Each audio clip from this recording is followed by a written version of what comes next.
नमस्कार। World politics कैसे अपना खेल खेलती है? इराक ईरान युद्ध इसका क्लासिकल उदाहरण है। शुरू में लगा कि इराक ईरान को आसानी से हरा देगा, पर ऐसा नहीं हुआ। फिर लगने लगा कि ईरान इराक पर बाजी मार लेगा, लेकिन ऐसा भी नहीं हुआ। वर्ल्ड पॉलिटिक्स कुछ इस तरीके से हुई कि युद्ध 8 साल चला। ऐसी ऐसी घटनाएं हुई जिन्होंने सोचने पे मजबूर कर दिया कि क्या ऐसा भी हो सकता है। नतीजा कुछ इस तरीके से रहा कि ना केवल अरब वर्ल्ड बल्कि पूरे वर्ल्ड की डायनामिक्स वहां से रीसेट हो गई। अच्छा, वर्ल्ड पॉलिटिक्स की एक खास बात है, उसमें यह नहीं देखा जाता कि कौन सही है कौन गलत है, कौन आक्रांता है, किसने हमला शुरू किया है, बल्कि इसमें यह देखा जाता है कि इसमें मेरा क्या फायदा, अगर यह जीतता है या यह हारता है तो इससे मुझे क्या मिलेगा, कहीं इसमें मेरा नुकसान तो नहीं होगा। तो इस युद्ध में भी ऐसा ही हुआ। एक चीज और, युद्ध शुरू करना अपने हाथ में है, युद्ध को रोकना, युद्ध को समाप्त करना अपने हाथ में नहीं रह पाता। बहुत सारे फैक्टर्स उसमें जुड़ते चले जाते हैं। ऐसा ही यहां पे सद्दाम हुसैन के साथ हुआ। सद्दाम हुसैन ने 1980 में, सितंबर 1980 में ईरान पर हमला कर दिया। अब उसकी वजह जायज थी या नाजायज, यह फैसला आपका होगा, लेकिन जो मुख्य वजह थी वो थी उन दोनों देशों के बीच में सीमा विवाद। सीमा विवाद किस तरीके से? इराक और ईरान के बीच में एक नदी है शतल अरब रिवर। यह नदी पीछे से टिग्रिस रिवर और यूफ्रेट्स रिवर इन दोनों के मिलने से बनती है। यह नदी लगभग 193 किलोमीटर बहती है और आगे जाके पर्शियन गल्फ में मिल जाती है। पर्शियन गल्फ से क्या मतलब है? यानी कि वो जो समुद्र का पार्ट है, गल्फ तो समुद्र का ही पार्ट है, तो वो नदी अल्टीमेटली समुद्र में मिल जाती है। अब देखिए, जो ये नदी है ये नीचे जाके एक तरीके से इन दोनों के बीच का बॉर्डर यही नदी है ना। अब देखो, अगर इराक को देखें तो इराक का बसरा जो उनका मुख्य ऑयल रिसोर्स है, और अगर ईरान को देखें तो जैसे अबादान है, कुर्रम शहर है, तो ये इस नदी के बॉर्डर पे ही बसे हुए हैं, इस नदी के तट पे ही बसे हुए हैं। कहने का मतलब क्या हुआ कि ये जो नदी है ये इकोनॉमिक लाइफ है इन दोनों देशों की, यानी कि जो ऑयल शिपमेंट का जो पूरा बिजनेस है उसमें इस नदी का रोल बहुत बड़ा है। अब ये जो नदी है इस पे प्रभुत्व की बात है। 1937 के मॉडल के अंदर क्या था? देखिए, 1937 के अंदर ये जो नदी है ना, इसका जो इधर वाला जो एज है, जो शैलो पार्ट है, जो कम गहरा पार्ट है ईरान की तरफ, तो उस शैलो वाले पार्ट से ईरान की तरफ ये वाला हिस्सा ईरान के पास है, बाकी का जो सारा हिस्सा है वो इराक के पास है। अब ईरान इस संधि से, जो 1937 वाले मॉडल से, वो सेटिस्फाई नहीं था। 1969 के अंदर उसने उसे कैंसिल कर दिया और 1975 में इराक को मजबूर किया एक नई संधि के लिए। नई संधि में किस तरीके से होना था? अगर हम इसका जो गहरा वाला पार्ट है इस नदी का, जो बिल्कुल मिड पार्ट है, तो उस मिड पार्ट से एक हिस्सा इराक का और एक हिस्सा ईरान का, इधर वाला ईरान का और इधर वाला इराक का। अब 1975 के अंदर इराक को मानना पड़ा, है ना, ईरान ने उसको मजबूर किया, लेकिन वो मजबूर किया कैसे, अब ये वाली बात है। अब अगर हम इराक को समझें तो इराक के उत्तर में पहाड़ी इलाका है जिसमें कुर्दिश लोग रहते हैं, कुर्द मुसलमान रहते हैं। जो सरकार है वो अरब मुसलमानों की है मुख्यतः, और वो कुर्द जो लोग हैं उनका कहना यह है कि हमारे साथ भेदभाव होता आया है, पॉलिटिकली भी और इकोनॉमिकली भी। अब देखिए, जो ये वाला इलाका है, जो इसका पहाड़ी इलाका है, ये आपस में ईरान, तुर्की और इवन सीरिया, ये वाला जो पूरा एरिया है ये कुर्दिश इलाका है। कुर्दिश इलाके से मतलब है कि भौतिक रूप से ये पहाड़ी इलाका है, पर्वतीय इलाका है। तो वो जो कुर्द लोग हैं उन्होंने विद्रोह करना चालू किया।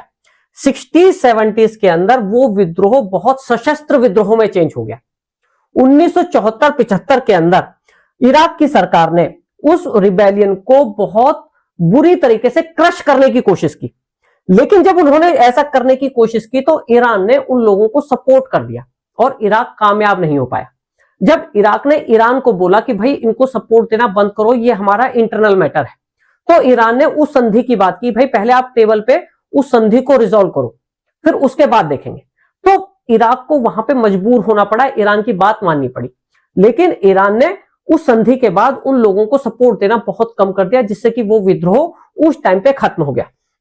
अब देखिए, विद्रोह तो खत्म हो गया, वो जो संधि है उसको इराक भूल नहीं पाया। 1975 के टाइम पे सद्दाम हुसैन इराक के उपराष्ट्रपति होते थे, तो उस संधि पे साइन उन्होंने ही किए थे। तो वो इसको अपने अपमान की तरह ले रहे थे और राह देखने लगे कि कब मुझे मौका मिलेगा।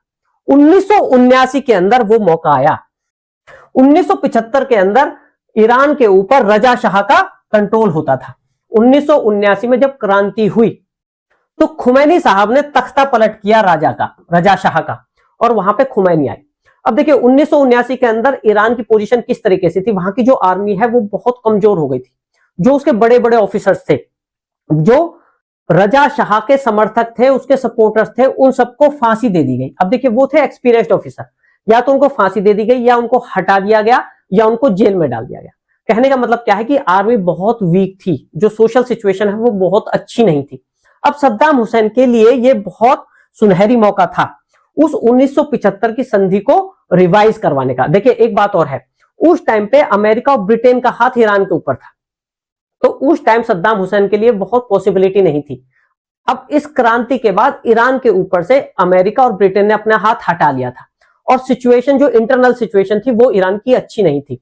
तो इराक को लगा कि ये सही मौका है इराक पर हमला करने का, उस संधि में जो अपमान हुआ है उसका बदला लेने का। दूसरी बात और, एक खुजेस्तान एक इलाका है ईरान के अंदर, उस बॉर्डर पे ही है ना, वो इस तरीके का इलाका है जिसमें आबादी जो है वो बहुत सारी अरब लोगों की है, जो उसकी मुख्य आबादी है। देखिए जो ईरान है उसमें तो पर्शियन लोग रहते हैं, पर्शियन भाषा चलती है, लेकिन वो जो खुजेस्तान है उसमें अरब लोग हैं, अरबी भाषा चलती है।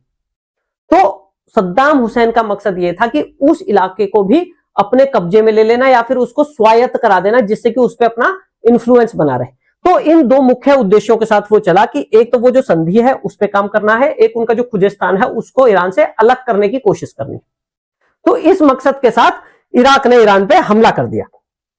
अब देखिए जब उसने हमला तो कर दिया, लेकिन ईरान की ज्योग्राफी यहां पे बहुत इंपॉर्टेंट रोल प्ले करती है। किस तरीके से रोल प्ले करती है, जो ये वाला जो हिस्सा है ये माउंटेनियस इलाका है, ये जैग्रोस माउंटेन है। तो इराक के पास बहुत ज्यादा ऑप्शन थे नहीं। देखिए इराक जो ईरान के पहाड़ है वहां तो टैंक लेके जा नहीं सकता है ना, तो वो जो साउथर्न पार्ट है, जो ये नीचे वाला जो इलाका है, जो साउथ पार्ट है, यहां से ये हमला कर सकता था। यानी कि जब कोई हमला करता है तो वो कोशिश करता है कि चारों तरफ से घेर ले, है ना। यहां पे ये पॉसिबल नहीं था, तो इसने यहां से इस पे हमला किया।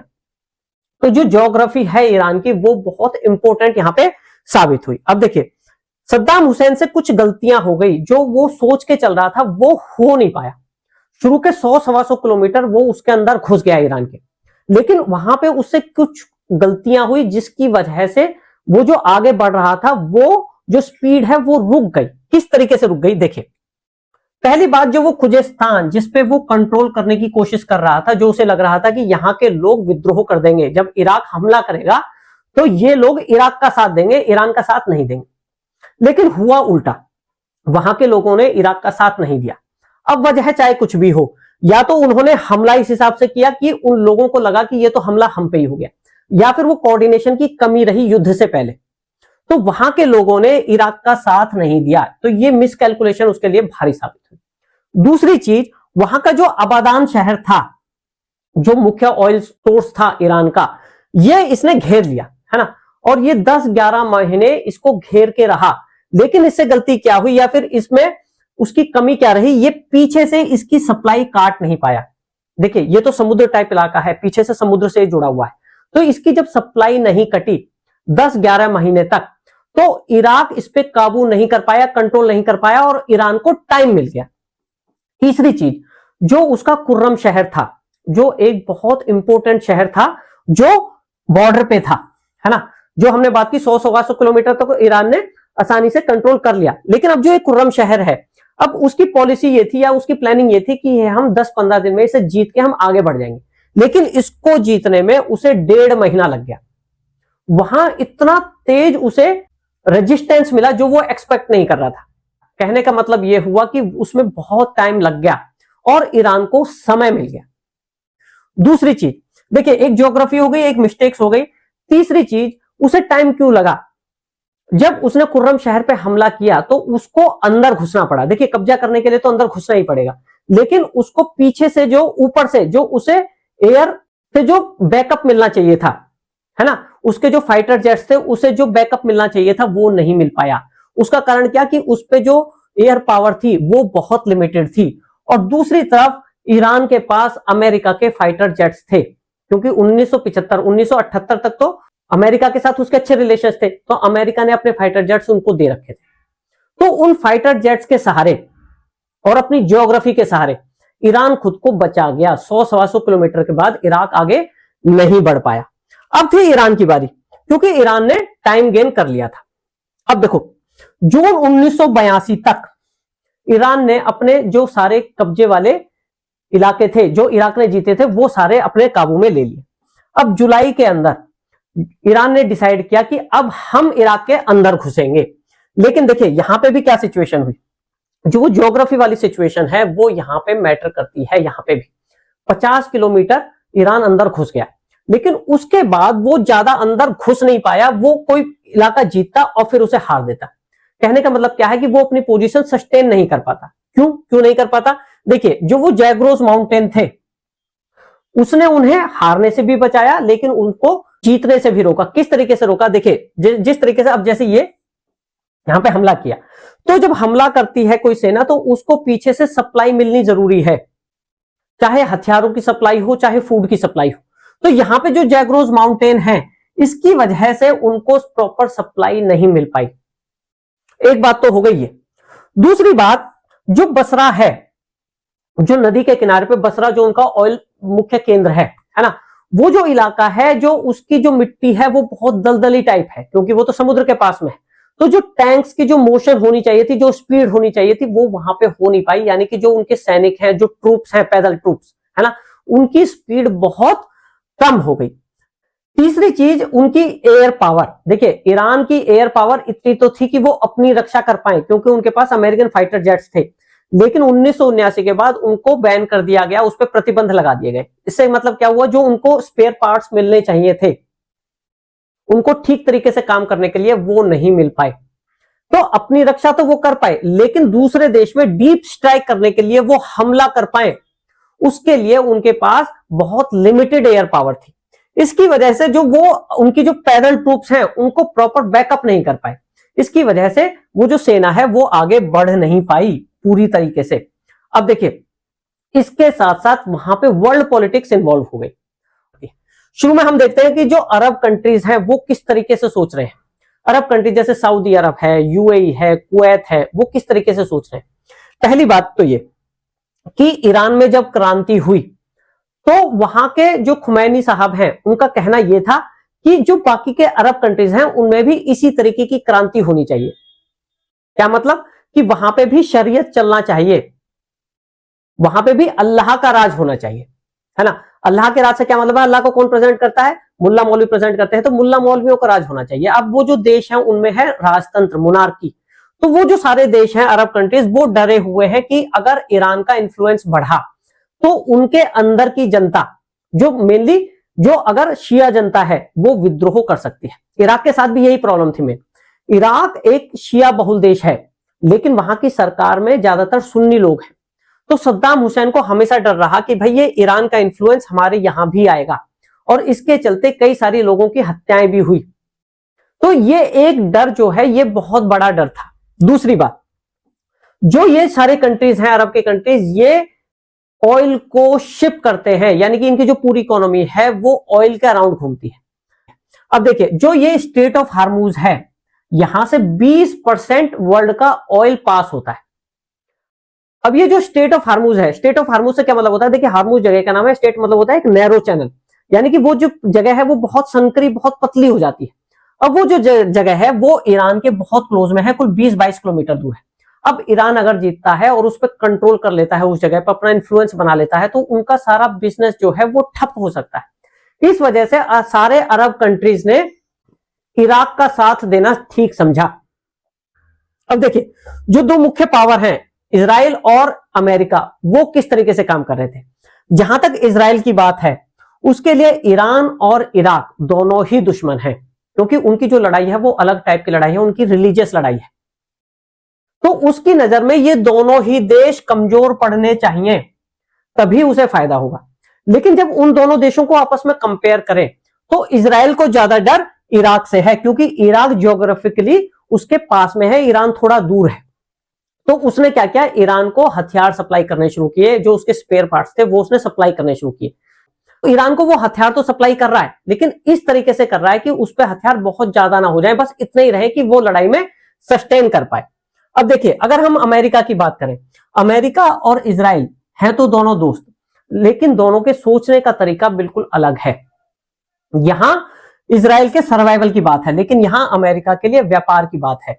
जिस तरीके से सऊदी अरब सोचता है उसी तरीके से अमेरिका भी सोचता है। अमेरिका का जो कंसर्न है वो है कुवैत, यूएई या सऊदी अरब के जो ऑयल रिसोर्स हैं उनको इंटैक्ट रखना, क्योंकि अगर उन पे प्रभाव पड़ा तो वर्ल्ड मार्केट में ऑयल के दाम बहुत ज्यादा बढ़ेंगे, पूरी इंस्टेबिलिटी आएगी। तो अमेरिका का मानना क्या है कि इराक को सपोर्ट करना चाहिए। तो अमेरिका ने अलग तरीके से इराक की सपोर्ट की। देखिए, अमेरिका जो है वो तो टेक्नोलॉजी में बहुत आगे है, तो उसने इमेजेस प्रोवाइड की इराक को अपनी सैटेलाइट से कि इराक की फोर्सेस जो हैं वो किस तरीके से कहां पे लगी हुई हैं, तो इस तरीके की हेल्प की। दूसरी बात, उसने केमिकल हथियार भी इराक को प्रोवाइड कराए, है ना। तो इस तरीके से वो उसकी हेल्प कर रहा है। अच्छा, यहां पे एक चीज और है, 1985-86 में उसने बिल्कुल अलग तरीके की पॉलिसी अपनाई। अभी तक वो इराक की हेल्प कर रहा था, लेकिन 85-86 में उसे पैसों की जरूरत पड़ी। पैसों की जरूरत क्यों पड़ी? देखिए, उसके पास तो पहले से ही बहुत पैसा है, लेकिन निकारागुआ के अंदर सत्ता परिवर्तन हुआ, और जो वो नई सत्ता आई वो कम्युनिस्ट के फेवर वाली सरकार थी।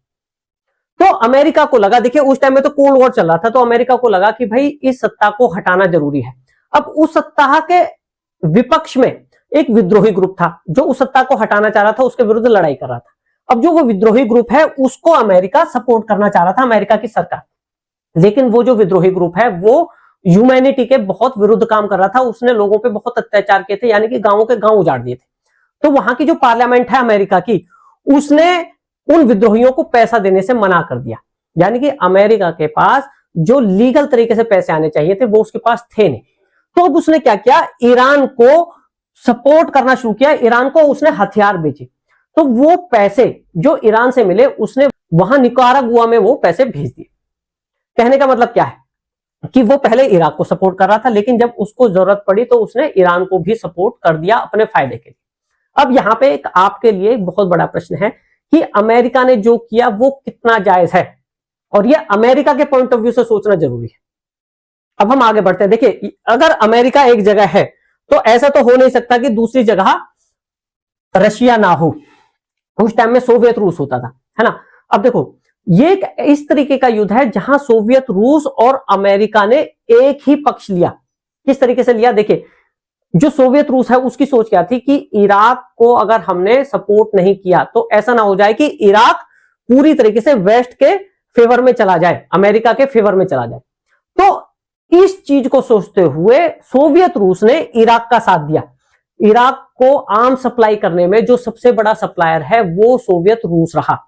अब अगर हम सोवियत रूस की चीज को देखें तो हमें चीन को भी देखना होगा, क्योंकि ये दोनों को फ्रेंड्स कंसीडर किया जाता है। चीन कुछ अलग तरीके से ही सोच रहा था। चीन ने दोनों देशों को हथियार सप्लाई करे। चीन को पैसों की जरूरत थी, उसको पैसा कमाना था, और जो वर्ल्ड है उसमें अपने हथियारों का इंफ्लुएंस बनाना था, अपनी पावर को दिखाना था। तो उसने दोनों देशों को हथियार बेचे।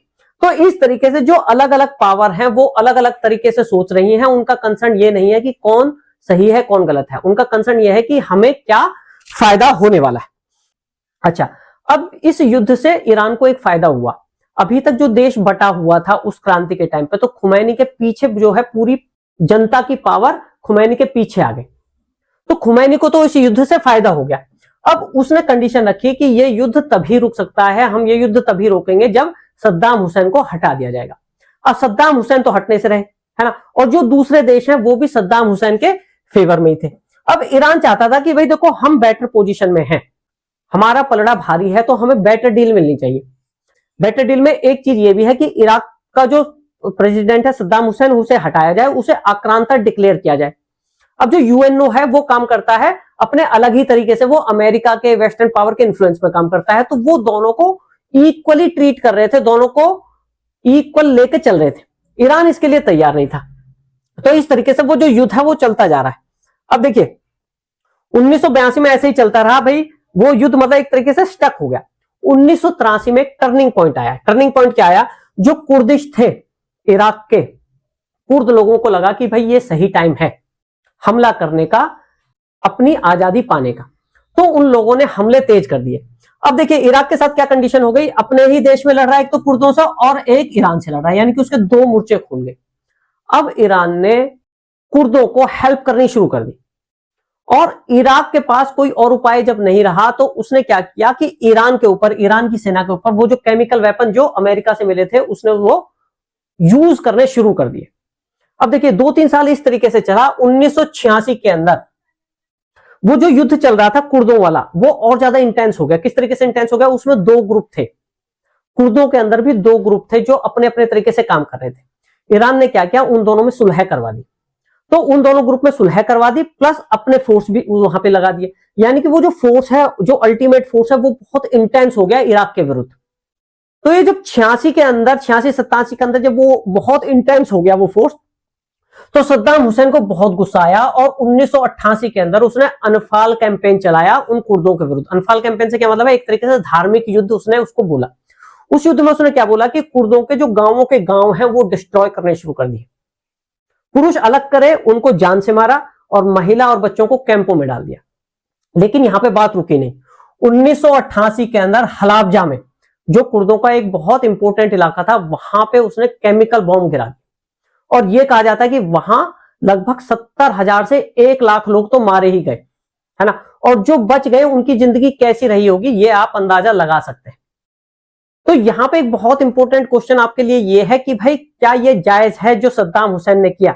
और देखिए कुछ समय बाद जो कर्म है वो किस तरीके से घूमते हैं।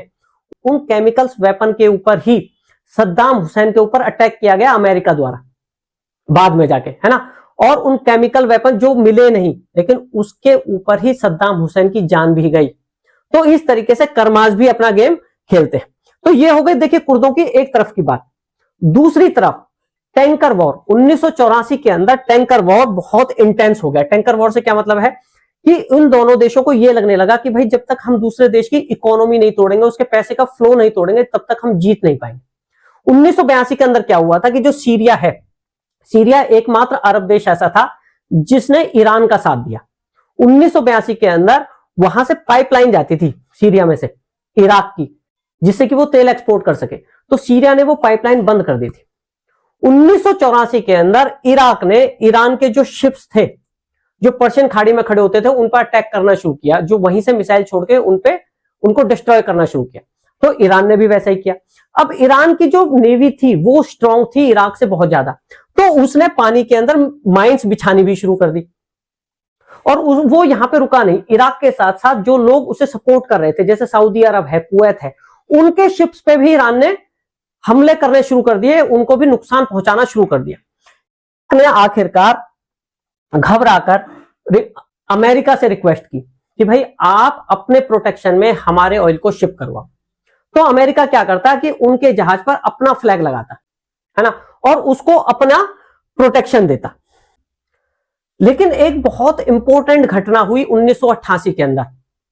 अमेरिका का एक जहाज ईरान की ऐसी ही बिछाई हुई माइन से टकरा गया। अब जब माइन से टकरा गया तो वो बुरी तरह डिस्ट्रॉय हो गया। अब यहां पे अमेरिका जो अभी तक इनडायरेक्ट हेल्प कर रहा था, अब वो कुछ हद तक डायरेक्ट इन्वॉल्व होने लग गया युद्ध में। अब उसका बदला लेने के लिए, जो उसका शिप डिस्ट्रॉय हुआ था उसका बदला लेने के लिए उसने ईरान पे भी हमले करने शुरू कर दिए। ये बात है अप्रैल 1988 की, जब उसका शिप डिस्ट्रॉय हुआ था अमेरिका का। उसके 3 महीने बाद जुलाई 1988 में उसने ईरान का एक नागरिक विमान था, है ना, उस पर हमला किया। उसमें 290 लोग ईरान के मारे गए। अब अमेरिका का कहना यह था कि भाई ये गलती से हो गया, ये एक हादसा था, हम ऐसा कुछ करना नहीं चाहते थे, शायद पहचान कुछ गलत हो गई। वो बात अलग है कि कुछ टाइम बाद अमेरिका ने अपने उस पायलट को, उस जहाज के जो चलाने वाला बंदा था, जो वो प्लान करने वाला बंदा था, उसको अवार्ड दिया। तो वो बाद में क्लियर हो गया कि भाई वो जो एक्शन है, जो नागरिक विमान मारा गया, वो गलती से नहीं मारा गया, वो बल्कि प्लानिंग थी। अब देखिए, ईरान को तो बात समझ में आ गई थी, उसी टाइम पे समझ में आ गई थी भाई अब अमेरिका टोटली इन्वॉल्व हो चुका है और हम अब इनसे जीत नहीं सकते। तो उसने उस चीज को कंसीडर करते हुए जुलाई 1988 के अंदर यूएनओ का ऑफर एक्सेप्ट कर लिया और युद्ध समाप्ति के लिए अपनी इच्छा जता दी कि हम अब ये युद्ध समाप्त करना चाहते हैं।